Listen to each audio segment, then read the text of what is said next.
کہ وہ بغیر جنگ کیے اپنے لباس کو اتار دے اور اپنے میدان عمل سے ہٹ جائے۔ اب میں میدان عمل کے لیے تیار ہو چکا ہوں، اب جہاد کرنے کے لیے میں تیاریوں میں آ چکا ہوں۔ نہ نبی اپنا لباس جو زیب تن ہے اس کو اتار سکتا ہے، نہ پیچھے ہٹ سکتا ہے، نہ ہی کوئی ارادہ بدل سکتا ہے۔ میرے نبی رحمت سرکار نے جب یہ حکم فرمایا، اس کے پاؤں ہی بدل گئے، اس کی طبیعت بدل گئی، عادت بدل گئی، مزاج بدل گیا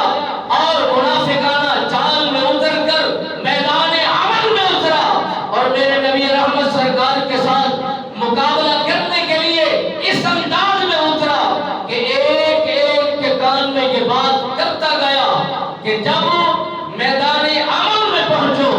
جہاد کے لیے میدان میں اترو اور اس وقت مقابلہ آمنے سامنے ہونا شروع ہو جائے۔ چاہیے تو یہ تھا کہ نبی کا فرمان آ چکا ہے، جان لیں گے یا جان دیں گے، ہر قوم اور ہر عمل پر، ہر فعل پر عمل کر دکھائیں گے۔ نہیں نہیں، ایک ایک کے کام لگ رہا تھا، ایک ایک کو یہ بتا رہا تھا کہ جب جنگ شروع ہو جائے ایک ایک کر کے نکل جانا ہے۔ جب تم میدان عمل سے نکلے تمہیں دیکھ کر نکلیں گے، میدان کو چھوڑیں گے۔ رب بے نیاز نے فرمایا اس وقت عبداللہ بن سلول اپنا عمل اور اپنا پیغام عام کرتے ہوئے ہر انسان اور ہر اس یار کو یہ پیغام دیتے ہوئے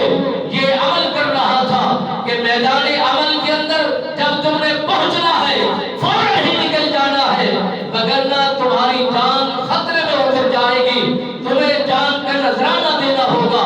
میرے نبی رحمت فخر موجودات صلی اللہ علیہ وآلہ وسلم سرکار نے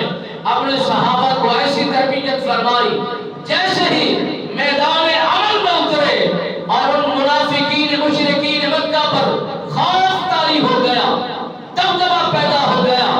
اور ان کو جان چھڑانا مشکل ہو گیا اور طرف پر صحابہ کو تیروں کے ساتھ مقرر کر دیا گیا اور کچھ لوگ کچھ صحابہ کے متعلق یہ بھی زبان درازی کرتے ہیں، اس وقت دروں کو چھوڑ کر مال غنیمت پر پہنچے تھے، مال غنیمت کو اکٹھا کرنے کے لیے طلب کر رہے تھے۔ ذرا اس مسئلے کو بھی سمجھ کیجئے، مال غنیمت کسی کی ملکیت نہیں ہویا کرتا، کسی کی اپنی ذاتی ملکیت میں نہیں ہویا کرتا۔ نبی رحمت فخر موجودات صلی اللہ علیہ وآلہ وسلم سرکار نے غزوات میں شرکت کیا کرتے تھے، غزوات کو فتح بھی کیا کرتے تھے، غزوات سے جو مال آتا بانٹ دیا